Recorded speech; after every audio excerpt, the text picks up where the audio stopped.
Ah, weet jy wat is lekker van is dit rym met Pretoria. En is lekker om terug te wees.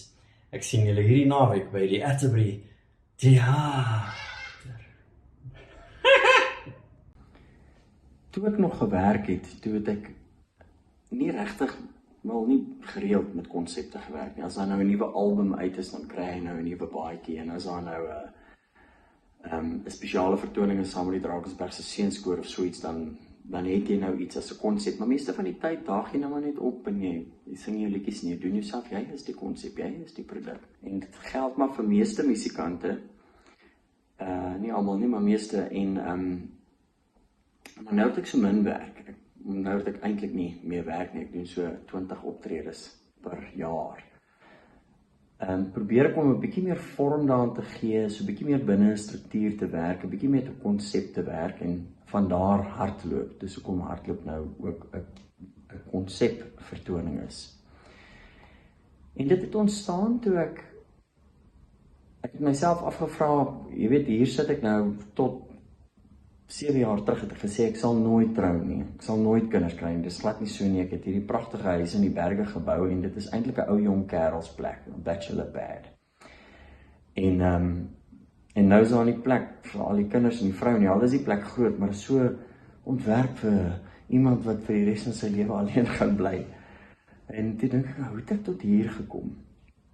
En ek besef toe, ek is baie kognitief gedrewe, daar is definitief iets in my verstand wat my baie lei, en soms ook in die lyf.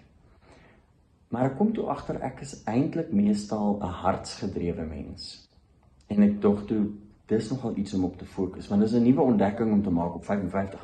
Wag 'n bietjie, my hart. My hart is eintlik die ding wat die meeste vir my voorskryf.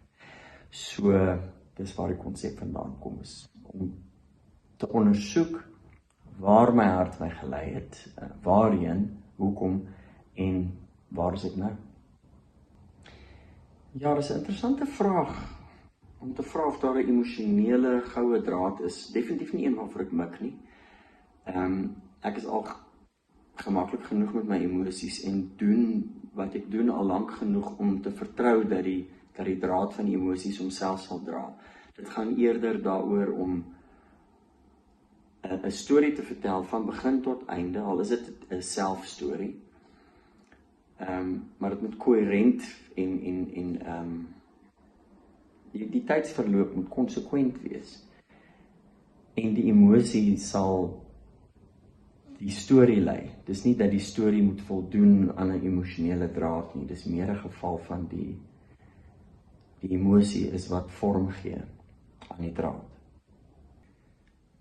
Ja, dis 'n interessante vraag, die terapie van 'n mens se werk. Ek het nog nooit so daaraan gedink nie, en ek dink is omdat terapie is iets wat ek nog altyd beskou het as, jy weet, iets waarvoor jy gaan, jy weet, jy het hulp nodig, en ek self het dit nog nooit gedoen nie. Ek dink, dalk is ek te trots geweest, dalk is ek net nog nooit diep genoeg in die moeilikheid nie. Maar wat wel die geval is dat 'n mens in so 'n emosionele openbaring, jy moet dit eerlik doen, en ek moet sê, ek het nog nooit 'n probleem daarmee gehad om eerlik te wees, in my werk, emosioneel eerlik nie. Ek voel nooit emosioneel te verborge, of ja, ek wil nou net wegkruip, en ek voel nie vir die mense wys hoe ek voel nie, ek was nog nooit so nie, my hart loop op my skouer rond, en so, daar was nog altyd 'n baie groot gemak by my gewees, emosioneel, maar terapie, ja, ek weet nie, miskien bietjie daaroor dink. Ja, enigiemand wat iets weet van iets in hierdie bedryf sal vir jou sê, moet nooit enigiets doen op die verhoog wat jy nie weet wat jy doen nie. Jy mag spontane oomblikke hê, maar moet nou nie gaan tuba probeer speel as jy 'n xylofoonspeler is of so iets nie. En dit is waarskynlik te vroeg om my eerste klavierstuk te debuteer, maar weet jy moet jouself druk, en dit gaan maar ook seker weer oor daai emosionele eerlikheid, die feit dat dit is wie ek is, maar dis nou maar iets wat ek 'n paar maande doen, en ek weet absoluut niks van klavier af nie. Dis eintlik snaaks, as jy kyk na die gelofte video wat Adam Tas, Appel, Gappie en ek saam gemaak het. Maar as jy sien, in die begin speel ek vreeslik goed klavier, maar jy sal sien dat daai 'n baie hariger hand en arm is as myne. Ek is 'n redelike haarlose fenomeen. en die dit is omdat dit Johan Foster is wat daarso klavier speel en nie ek nie. Hulle laat maar net lyk asof dit ek is, want hulle sê, okay, sit jy by die klavier. Ek sê vir ek met die klavier speel. Sê ja, speel daai stukkie. Sê maar ek kan nie klavier speel nie. So dit gaan voorwaar interessant wees, maar dis definitief 'n ding wat my baie prikkel. Ek vind dit baie interessant en ja, ek kan met sekerheid sê ek gaan in die jare wat kom toenemend meer klavier en hopelik met 'n groter behendigheid regstreeks op die verhoog besig. Ek dink kuns het baie gebruiksvriendelik geraak. Jy weet in die ou dae moes jy 20 stelle klere aantrek en dan 2 weke deur wolf en beer hindernisse in die Alpe ry en rowers wat jou wil voorlê en dan kom jy uiteindelik in Wenen aan om Mozart lewendig regstreeks in konsert te beleef. Maar nou is dit 'n ding van, ek wil net gou voor ek stort of terwyl ek in die verkeer sit, of terwyl ek my koffie drink, jy weet, don't bore us, get to the chorus, speel asseblief gou vir my 'n liedjie. So dit beïnvloed definitief ons kultuur. En natuurlik is daar nou groter vryheid en dit het ook sy deugde. Maar ek vind dit kuns het vervlak. Dit is altyd so irriterend om te sê, want dit laat dit lyk asof jy 'n snob is en asof jy dink jy weet van beter en ergste van alles asof jy dink jy doen beter wat ek nie dink ek doen nie. Trouwens, ek dink dis 'n mirakel.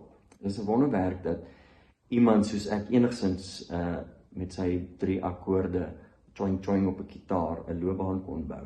Ek probeer wel wegbreek van die gebruiksvriendelike handige musiek. Jy weet, gou iets hier, gou iets vandaan. Want ek hou nou nog daarvan, ons luister in ons huis, luister ons net na plate, langspeelplate.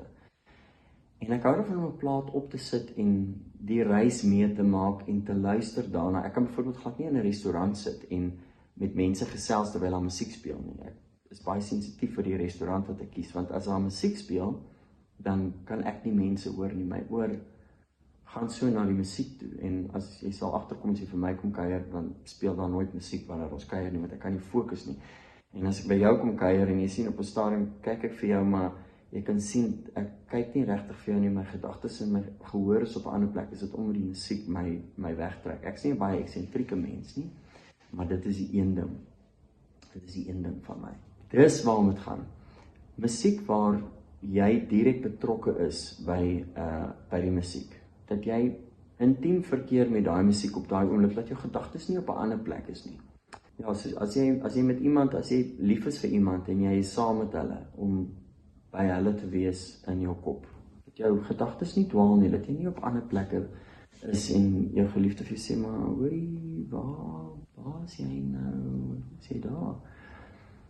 En met musiek is dit ook so vir my.